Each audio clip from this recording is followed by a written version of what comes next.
देखो parallel setup में अपन को क्या करना पड़ता है, सीधी सीधी बात बता रहा हूँ, पैरेलल में क्या करा करो।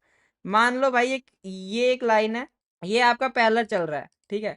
अब पैरेलल का ब्रेकआउट आता है, यहाँ ट्रेड चल रहा है भाई, ये कोई भी ट्रेड चल रहा है, ठीक है। अब कभी भी यहाँ से पैरेलल टू भाई ब्रेक आता है ना, तो कभी भी याद रखो सीधा ब्रेक में नहीं लेना, कभी भी एक हल्का सा आए वापस भाई जितना गया है वहां से आए, फिर अगर ये ऊपर जाता है तो ये अच्छा जाता है। सेम अपने साथ पैरेलल में भी यही हुआ है। अब ये दिखाता हूं मैं तुम्हें क्या हुआ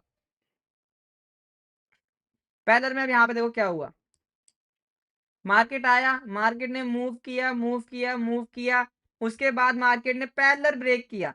अब मार्केट ने जब पैरेलल ब्रेक किया, पैरेलल ब्रेक करके रीटेस्ट करने आया, रीटेस्ट करने के बाद 57 लेवल से उठा है, वहां से उठने के बाद फिर उसने देखो कहां तक का मूव दिया।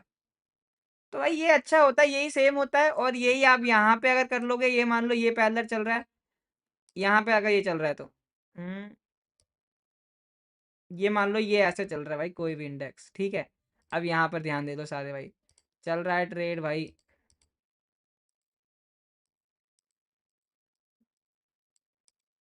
अब मार्केट एकदम से ये लेवल ब्रेक करता है। अब लोग क्या करेंगे, यहाँ पे ट्रेड ले लेंगे, और उनका ऐसा होगा भाई कि यहाँ में यहाँ के आसपास इस लेवल के आसपास होगा। अब मार्केट क्या करता है, एकदम से ये जाएगा यहाँ के एसएल खाएगा, एसएल खा लेगा तो फिर यहाँ पर आएगा, तो यहाँ पर एक एंट्री होगी जो कि ये पूरा पूरा टारगेट मान के चलो अपन को मिलता है। यहाँ से एक एंट्री मिलेगी, यहाँ से एक एंट्री मिलने के बाद मान लो ये एंट्री होगी, और यहाँ के एसएल ये खा के रहा है, ये एसएल होगा, और टारगेट क्या होगा, ये फुल टारगेट जो इसका ये वाला होता है, यहाँ के बेसिस पे टारगेट होगा इसमें आराम से। या ये मान लो ये टारगेट हो जाता है, फिर ये मान लो कि ये टारगेट हो जाता है, या ये मान लो कि भाई ऐसे इसमें टारगेट चलते हैं। अब ये मान लो ये एक टारगेट था, यहाँ एक टारगेट हो गया, तो ये भाई ऐसे ट्रेड बनती है पैरेलल ट्रेड जितनी भी बनती है। तो कोई पैरेलल ट्रेड करना चाहे पैरेलल का, भाई ये तो भाई कभी भी पैरेलल बने रीटेस्ट में वेट करो, और दो चीजें हमेशा ध्यान रखनी है। अगर कॉल में ट्रेड कर रहे हो, अब मेरे हिसाब से कॉल में पैरेलल ब्रेक हो रहा है, चलो मैं मान लेता हूँ।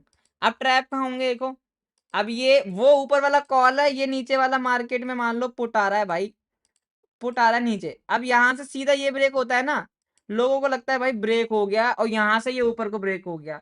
अब कई बार क्या ट्रैप क्या होता है, अब मार्केट ने यहाँ से एक ट्रैप किया, और मार्केट ने फेक ट्रैप आउट दिखाया, और मार्केट फिर वहां से आ गई। अब मार्केट अगर ऐसा ना करता, ऐसा ना करके तो एग्जैक्ट कैसे देता ट्रेड पुट वाली, एक मिनट रुको, सेम वही होगा। यहाँ से मार्केट चल रहा है, मार्केट चले अच्छा खासा भाई, अच्छा खासा चलने के बाद यहाँ से ब्रेक करके सेम यहाँ से आए, और ये एक ट्रेड दे, तो यहाँ तो अपन को पुट में कंफर्मेशन मिल गया, और यहाँ पे अपन को कॉल में ये कंफर्मेशन मिल गया। रीटेस्ट का मार्केट यहाँ पर भी आया, रीटेस्ट मार्केट ने यहाँ पर भी किया, रीटेस्ट करके मार्केट यहाँ से जा रहा है फिर से, तो अच्छी ट्रेड है भाई, पैरेलल सेटअप है, इतना प्यारा सेटअप है भाई। और अगर इसमें पीवट पॉइंट और ऐड हो जाए तो और भी प्यारा काम करता है, हमेशा याद रखना अगर इसमें पीवट पॉइंट भी मैटर ऐड हो जाए तो। और सेम चीजें हमेशा याद रखना, ये आपकी इंडेक्स में बनेगी अगर कॉल साइड ये हो रहा है तो, ये आपकी इंडेक्स में बनेगी, और ये आपकी फिर कॉल में बनेगी। अगर ये आपकी इंडेक्स में बन रही है भाई कॉल साइड, तो वो देख लेना, ठीक है। ये चीज हमेशा बनती है भाई आपकी।